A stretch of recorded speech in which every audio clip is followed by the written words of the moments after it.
할렐루야. 오늘은 이제 갈라디아서 16번으로 16번째 시간으로 갈라디아서 4장에 대해서 말씀을 드립니다. 그동안 3장에서 보면 특별히 이제 의인으로 우리가 의인은 믿음으로 그리스도를 믿음으로 인하여 산다. 이렇게 된다고 하였습니다. 그래서 그리스도의 그 죽으심이 십자가에 달리심이 저주를 받은 것인데 그 저주가 곧 우리의 저주를 속량시키는 것이었다. 그래서 그리스도의 이런 그 십자가의 그 사역을 통해서 두 가지 복이 있는데, 하나는 아브라함의 복, 곧 믿음으로 의롭게 된다는 그것이 예수 안에서 이루어지고, 또 믿음으로 성령을 받는, 그래서 성령을 받게 된다. 이 두 가지가 십자가의 대속 사역에 얼마나 중요한지 말씀을 하였습니다. 그러면서 율법과 약속에 대해서 이야기를 했죠. 약속이 율법보다 훨씬 먼저라는 것이죠. 그래서 그 약속을 통해서 하나님의 그런 구원의 백성이 되었는데, 이것을 율법이 폐기할 수는 없다. 그래서 율법을 주신 이유들을 말씀을 드렸습니다. 결국은 이제 3장 22절에서는 결국 이런 약속을 믿는 자들에게 곧 예수 그리스도를 믿음으로 말미암은 이런 약속을 믿는 자들에게 주셨다 하는 것이죠. 그러면서 이제 창세기가 아니죠. 이 갈라디아서 3장 23절부터 4장 7절까지는 사실, 그러면 누가 어떻게 해서 진정한 하나님의 백성, 아브라함의 자손인가, 하나님의 아들인가 하는 것을 말씀하고 있습니다. 첫 번째로 이야기한 것이 바로 이 내용이죠. 3장 26절에 보면 믿음으로 말미암아 너희가 다 그리스도 예수 안에서 하나님의 아들이 되었다. 자, 우리가 하나님의 아들이 되는 것은 율법으로 된 것이 아니라 이제 믿음으로 되었다라는 것이죠. 그래서 세례를 통해서 그리스도의 옷을 입었다. 그리스도를 닮아 이제 변화된다는 거죠. 삶의 그럼 신분이 변화되고 삶이 변화가 되고, 그래서 하나님의 자녀이기 때문에 29절에 너희가 그리스도의 것이면 아브라함의 자손이여 약속대로 유업을 이을 자다. 유업을 이을 자. 그래서 하나님의 자녀가 되는 진정한 아브라함의 자손, 또 하나님의 자녀가 되는 것은 이런 믿음을 통해서, 약속에 따른 믿음을 통해서 이루어지고, 그 자녀는 당연히 유업을 받는다는 거죠. 그래서 4장은 이 유업을 받을 때 이제 어떤 유업을 받는 자녀들의 성장 과정 중에서 일어나는 것을 말씀을 합니다. 그래서 어릴 때는 이 유업을 이을 자녀가 사실은 아버지의 모든 것의 주인이지만, 그런데 어릴 때는 아버지께서 일정 기간 동안 후견인을 두신다. 그래서 때로는 청지기 그 안에서 교육을 받도록, 인도를 받도록, 배워가도록 하신다는 것이죠. 그리고 나서 때가 차면 이제 아들을 정상적인 유업을 이을 자로 만드신 것처럼 하나님께서 아들을 보내서 우리를 속량하시고 죄로부터, 율법으로부터 자유케 하시고, 그래서 아들의 명분을 얻도록, 아들이다 명분을 얻도록 하신다. 그리고 그 아들이기 때문에 하나님께서 아들의 영을 보내주셔서 이제는 하나님을 아빠, 아버지라고 부르게 했다. 그래서 진정한 아들이 되는 것은 하나님의 아들이 되는 것, 다른 표현으로 쓰면 아브라함의 후손이 되는 것, 하나님의 백성이 되는 것. 자, 이것은 전부 다 믿음으로 된다는 거죠. 약속과 그 약속에 따른 믿음으로 되어서 아들이 되고, 또 아들의 명분을 얻을 수 있도록 아들 십자가에서 그리스도께서 속량 사역을 행하시고 성령을 아들의 영을 보내주심을 통하여 우리 마음에 그래서 아들의 그 영을 받아서 하나님을 아버지라 부른다. 그럼 이 아들이 무엇이냐? 4장 7절에 보면 그러므로 내가 이후로는 종이 아니요 아들이 돼. 아들이면 하나님으로 말미암아 유업을 받을 자다. 그래서 아들됨과 하나님의 유업을 받을 자에 대한 것들을 말씀을 드리고 있죠. 갈라디아 성도들이 하나님의 아들이고 유업을 받을 자라는 것을 확신을 주고 그 근거가 무엇인가 하면 율법이 아니라 믿음인 것을 설명하고 있습니다. 그러면서 4장 8절부터는 이 바울과 갈라디아 성도들과의 관계를 이야기합니다. 초창기에 바울이 이제 그들에게 복음을 전했을 때 사실은 이렇게 이야기를 합니다. 열심히 전했는데 그들이 그 복음을 들으면서 하나님의 아들의 위치가 되었는데 이제 다시 종의 자리로 돌아간단 말이죠. 그래서 이 세상의 율법, 세상의 지식과 같은 율법이 율법과 세상의 지식 초등학문이라고 표현하죠. 이걸 왜 같다고 하느냐 하면 결과 둘 다 하나님하고 멀어진다는 거죠. 하나님하고. 율법은 하나님의 법으로서 의롭게 되고 하나님께 간다 하는데 율법의 온전하게 하나님께 갈 수 있게끔 못 만들어요. 우리 사람이 그렇게 지킬 수 없으니까. 결국은 어떻게 돼요? 율법 아래에 있는 자들은 하나님하고 멀어져죠. 자, 세상의 지식 가운데 초등학문이라고 하죠. 하나님을 아는 데 있어서. 그들이 결국은 뭐예요? 하나님과 멀어지죠. 그래서 율법과 세상의 지식들, 세상의 어떤 종교적인 것들을 때로는 같이 두버리죠. 예를 들어서 뭐라고 하느냐 하면 초등학문이다. 초등학문. 천박한, 여기 보면 4장 9절에서는 천박한 초등학문으로 돌아가서 그들에게 종노릇하려 하느냐 하고 이야기하죠. 그래서 믿음으로 하나님을 너희들은 알게 되었는데 어찌하여 그 율법으로 다시 세상의 초등학문에 돌아가서 다시 그들에게 종이 되려고 하느냐 하는 것을 깨닫게 합니다. 자, 그러면서 그들의 그 방식 중에 하나가 뭐냐면 10절에 너희가 달과 날과 절기와 해를 삼가 지키니. 자, 이 내용들은 바로 우리가 이제 믿음 안에서 하나님을 섬기고 거룩한 날들 또 절기를 지키는 것이 나쁘다 이건 아니에요. 그런데 이 당시 갈라디아 교인들은 유대인들이 거룩한 날을 이런 정해놓고 이제 준수했는데 이들은 그런 의식과 종교적인 열심을 통해서 하나님 앞에 의롭게 될 수 있다라는 것을 가르쳤단 말이에요. 절기를 왜 지키느냐? 그 절기를 지켜야만 하나님 앞에서 의로워질 수 있다. 절기를 지켜야만 날을 지키고 절기를 지켜야만 구원을 받을 수 있다. 하나님 앞에 의로워질 수 있다. 이거하고 하나님의 자녀로서 하나님을 사랑하고 하나님 말씀을 믿고 순종하기에 또 하나님 앞에 거룩하게 지키기 위하여 하는 절기들을 지키는 것하고는 방향이 다르죠. 이거는 구원하고 상관이 있는 게 아니라 감사와 은혜와 상관이 있는 거고요.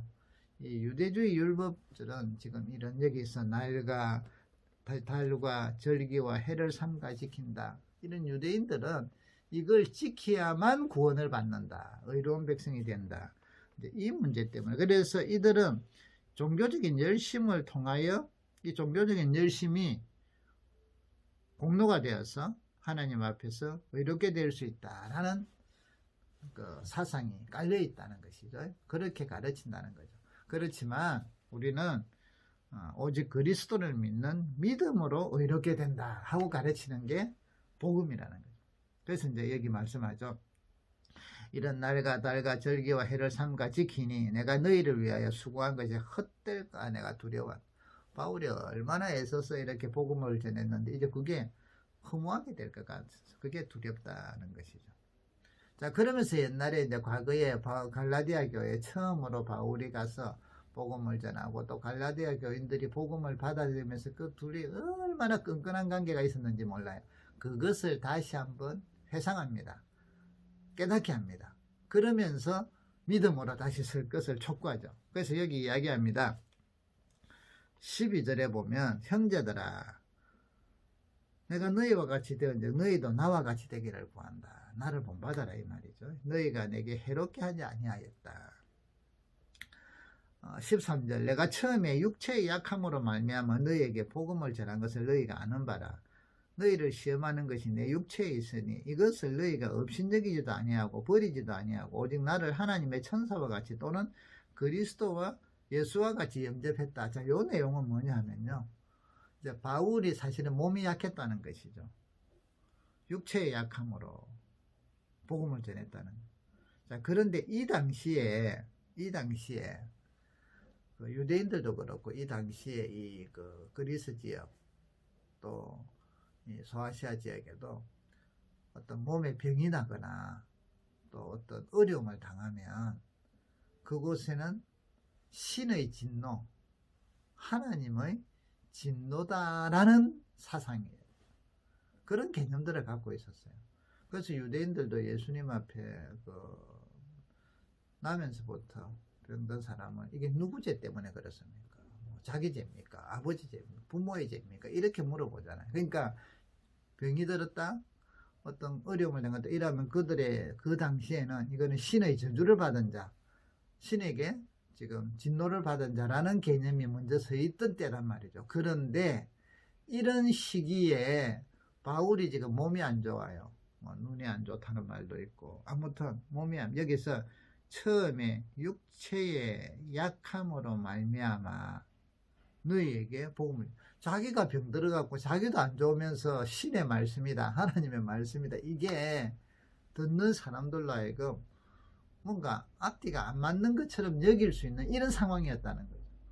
신의 복음을 전하는 사람이라면 이렇게 안 아파야지 이게 이제 그 당시의 가치관이다 세계관이었는데 그래서 너희를 시험하는 것이 내 육체에 있었다 이 말이죠. 내가 병들 없으면서 신의 복음을 전한다. 너희를 구원하시고 하나님의 십자가의 복음을 전한다. 이랬을 때 이거 자체가 그들에게 시험거리가 될 수 있어요. 예.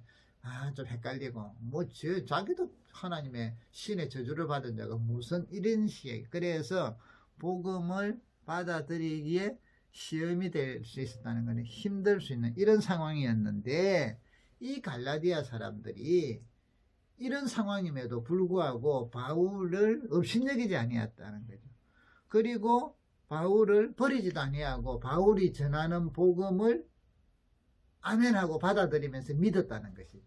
그러니까 바울이 병들은 약한 자, 육체적으로 약하고 병들으면서 전하는 복음에도 불구하고 병들은 사람이라는 것은 신의 저주를 받았다는 그 당시 세계관, 가치관을 종교관을 가졌음에도 불구하고 그것을 무시하고 그것을 떨쳐버리고 바울이 병든 바울이지만 전하는 복음을 아멘하고 받아들이고 믿고 하나님의 자녀가 되었다 이 내용이에요.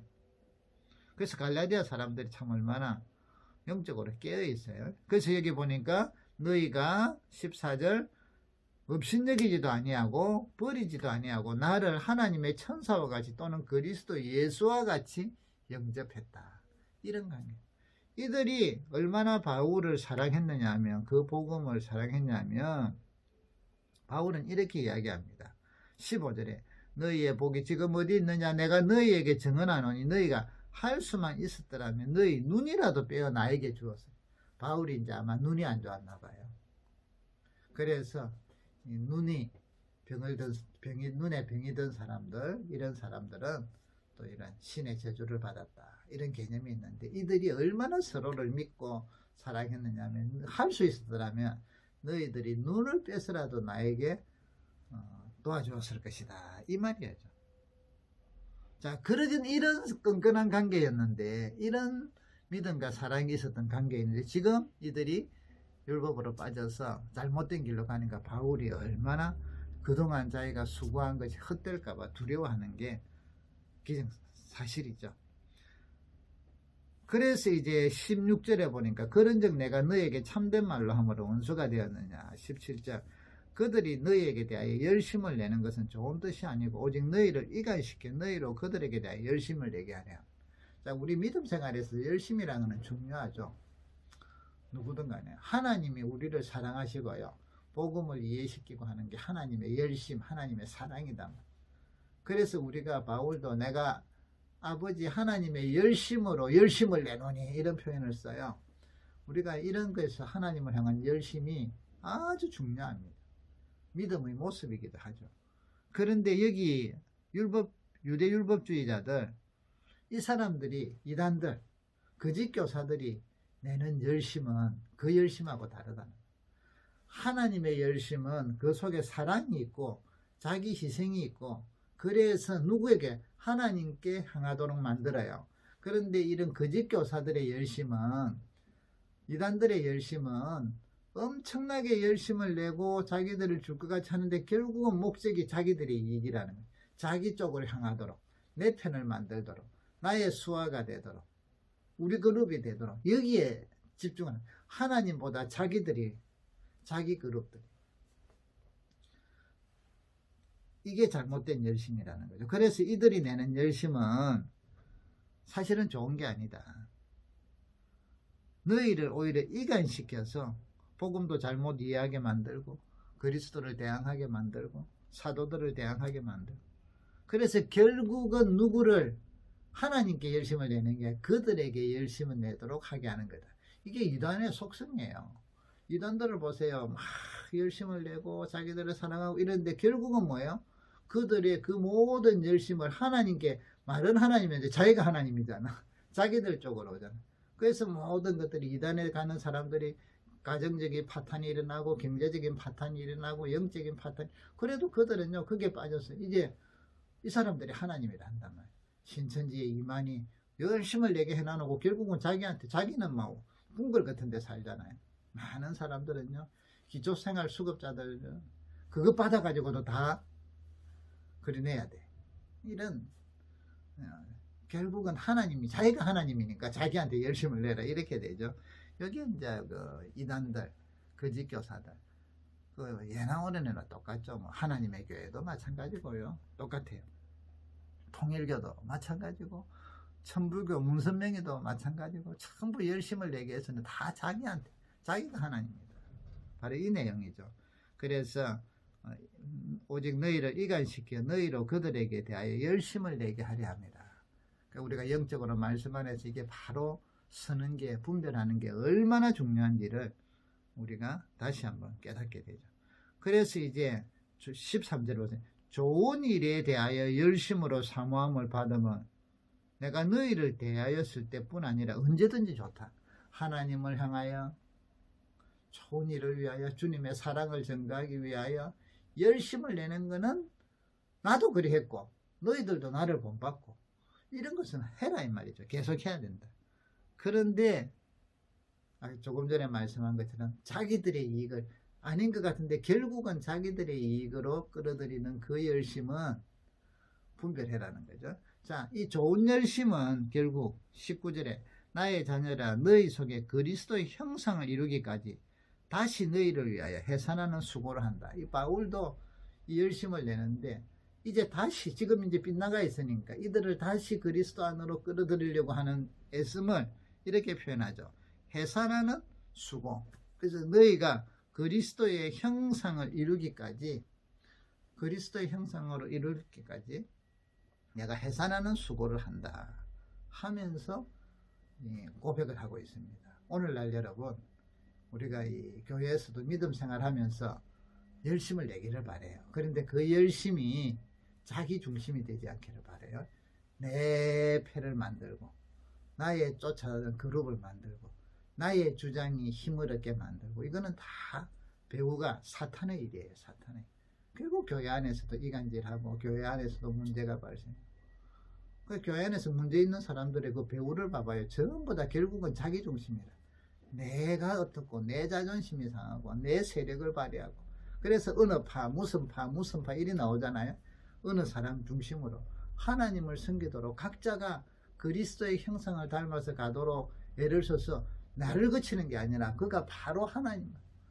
그래서 목회자를 세우고 교회 지도자들을 세워서 뭐예요? 그들을 통하여 배워서 결국은 하나님을 향할 수 있도록 그리스도의 형상을 이룰 수 있도록 만드는 게 교회고 믿음 생활이에요. 그런데 어떤 세상하고 똑같이 누구파 어떤 누구 A라는 사람을 구심점으로 자기 사람 만들고 자기 패거리 만들고 자기 어떤 무리를 만들고 그래서 교회에서 자기가 세력이 있는 걸 보이는 거고 자기 말이면 막 사람들이 파일이 따르고 이것은요 하나님 앞에서 바른 영적인 열심이면 괜찮은데 그렇지 않는 것은 다 교회를 결국은 분열시키고 영적으로 거스른 사람들이 다 시험에 들어요 나중에는. 그래서 우리가 조심스럽게 사랑하고 봉사하고 섬기면서 내 사람을 만드는 게 아니라 그리스도의 형상이 그 속에서 이루어질 수 있도록 말씀으로 기도로 사랑으로 또 그들도 봉사하고 헌신하는 사람이 되도록 우리가 인도해 주셔야 됩니다. 그리고 나도 그렇게 되도록 여러분 해야 되고 목사님들도 성도들을 그리 자꾸 인도해야 돼요. 목사를 따르는 양이 아니에요. 여러분들은 저도 그렇고 여러분도 그렇고 주님의 양이라. 목사는 목동과 똑같아요. 그 양들을 잘 돌보는 사람. 누구에게로? 주님께 인도하도록. 근데 거짓 교사들은요 자기께 인도하도록. 목사님들 중에도 일부가 자기들 자꾸 자기 제자를 만들고 이런 것들이 참 우리를 마음 아프게 하는데 그런 것들은 결코 옳지가 않습니다. 자, 그러면서 이제 하나님의 아들이 되는 것에 대한 것을 한 번 더 설명을 하는데 그 율법과 자녀에 대한 것을 옛날에 그 아브라함으로 지금 자꾸 이야기하니까 아브라함의 그 아내들 두 자녀들을 통하여 설명을 하는 것이 21절부터입니다. 그래서 아브라함에게는 두 아들이 있었다는 거죠. 하나는 하나님의 약속으로 아들을 준다 했는데 이게 너무 지체되었어. 그러다 보니까 사라가 부인이 아브라함에게 내 여종을 통하여 후손을 만들자 하고 이야기를 해요. 그래서 하갈을 통하여 아들을 얻어요. 자, 이 아들을 뭐라고 하냐면 육체로 난 아들이다. 자, 약속으로 난 아들이 아니에요. 약속이 지체되는 것 때문에 인간적인 방법을 썼단 말이죠. 그래서 태어난 아들이 이스마엘이에요. 근데 여기 이렇게 말하죠. 그를 23절 여종에게서는 육체를 따라 낳고 여종 자유자 본 아내는 약속을 통해서 낳다 이렇게 이야기하죠. 그래서 하나는 여종에게서 나고 하나는 자유 있는 여자에게서 본부인에게서 낳다. 근데 이것을 24절에 보면 비유라고 설명을 해죠. 비유로 설명을 하죠. 두 언약이다. 언약. 하나는 과거에 준 율법으로 준 언약이라는 거죠. 그리고 하나는 약속으로 준 언약이라는 거죠. 그래서 이삭은 약속의 자녀고 이스마엘은 율법의 자녀인데 하나님의 자녀는 유업을 이어받는 데 있죠. 그런데 이스마엘은 유업을 이어받지 못하고 이삭이 유업을 이어받았다. 이게 이삭이 바로 약속의 자녀로서 참 자녀다 이 말이죠. 이와 같이 너희들도 그리스도를 믿음을 통하여 약속의 유업을 받은 하나님의 자녀다.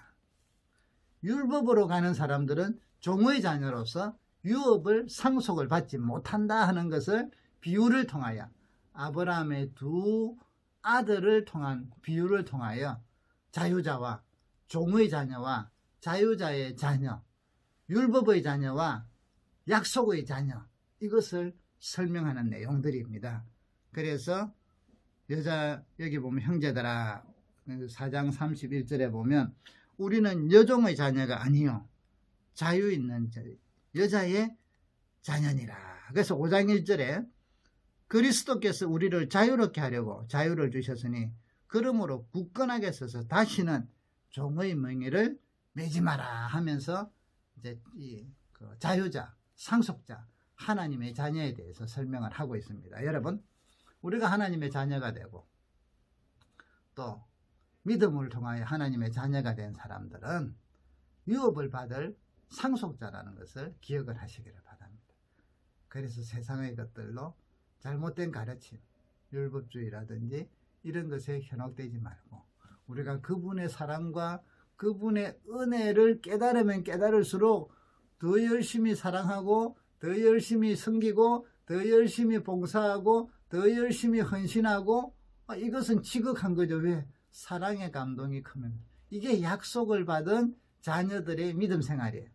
그런데 이게 나의 어떤 공로가 되고 이런 거로 의롭게 되고 이런 것으로 나의 봉사와 헌신과 이런 것으로 하나님 앞에 나가려고 하는 이 열심이라면 이것은 율법의 열심이에요. 하나님 앞에 이럴 수가 없다는 것이죠. 저와 여러분에게 은혜 주신 주님의 사랑, 십자가의 대속을 통하여 우리를 하나님의 자녀로 삼으신과 동시에 그 하나님의 또 하나님 자녀의 영을, 성령을 우리에게 보내주셔서 하나님을 아버지라 부를 수 있도록 그 아들이 되었으면 상속자가 되어 있고 하나님의 유업을 이어받을 상속자로서 누리게 되어 다시는 종의 멍에가 아니라 자유자의 아들로서 살아가는 그런 믿음의 종이 되길 바라고요. 우리가 이런 믿음으로 열심히 사랑하고 말씀 사랑하고 봉사하고 기도하고 성령 충만해서 많은 사람들에게 자유를 선포하는 그런 믿음의 종들이 되었으면 좋겠습니다. 다음 시간에 뵙도록 합시다. 수고하셨습니다.